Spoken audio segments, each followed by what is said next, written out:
안녕하세요, 친구. My name is Jordan Wade from Vancouver, Canada. I'm a video journalist who has been following the Olympics for the last few years.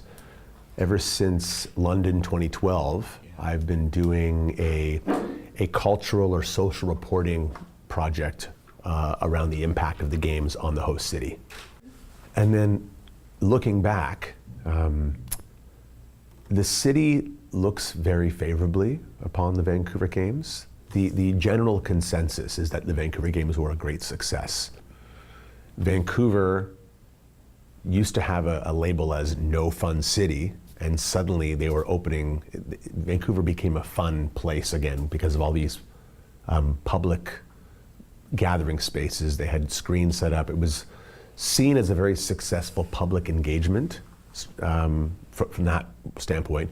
Also from an infrastructure perspective, it was seen as very successful because there wasn't a lot of wasted spending. They only had to build one new venue, the Richmond Oval, which now is a multi-sport facility and is used, very busy, is used all the time.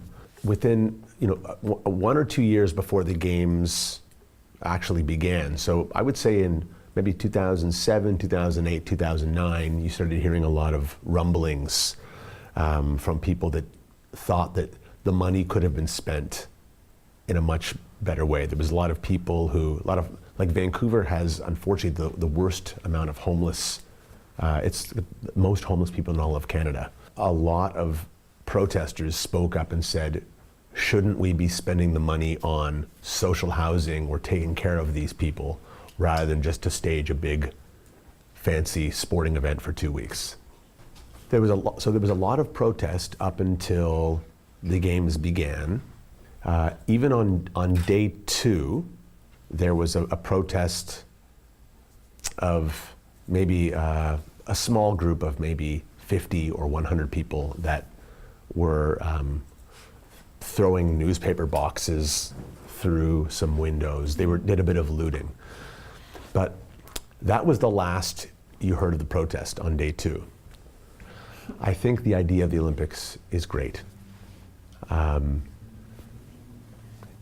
International brotherhood, national pride, camaraderie across the borders. It has the potential to be a great movement.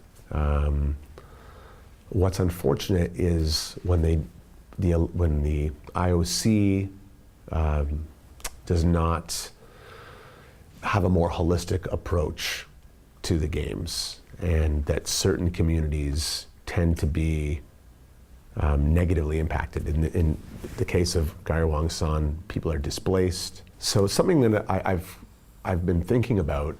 There's a small minority of people that are negatively impacted by the games. Most people seem to be enjoying themselves and really loving the Olympics. Local citizens, they're enjoying the local business. Local residents in Pyeongchang, Jangsan, Jinbu, many of them are liking the improved roads. It's been way more positive than negative on the Olympics being here. They have acknowledged the unfortunate situation with Mount Gariwang, where they've destroyed a 600-year-old sacred forest. So that's bad for the environment. But I think they see the games impact on the spirit of Korea, on economic progress, roads, on business, on legacy opportunities. They see the Olympics as a very, very positive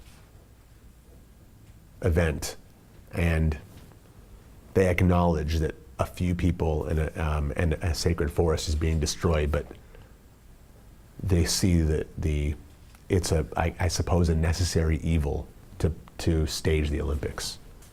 Aside from the people at Mount Gariwang, and aside from this great community that you guys have here, we have not heard very many critical voices against the games. Even the Western media has been painting it as again, comparing it to Sochi and Rio, this seems like, Korea is a stable country. They can host the games. So there has been much less of a critical eye on these games than there probably should be. I wish more citizens knew about Gary Wong-san. I also wish that the activist taboo wasn't so strong in Korea, because people, I feel like it's easier to fall in line to what the masses are doing than to stand out and speak out against an injustice. If I can add one more thing to that, and that would be, I see a bit of a disconnect from people that are indifferent to the Olympics, they don't really care about the Olympics, and are actually actively speaking out against the Olympics. In Seoul, especially, we chatted with a lot of people who thought, oh, I don't really care the Olympics are happening, so what? I would rather, couldn't the money be spent in more important places? Yeah. Couldn't we invest more in social programs, in housing especially? I know that real estate's a real issue.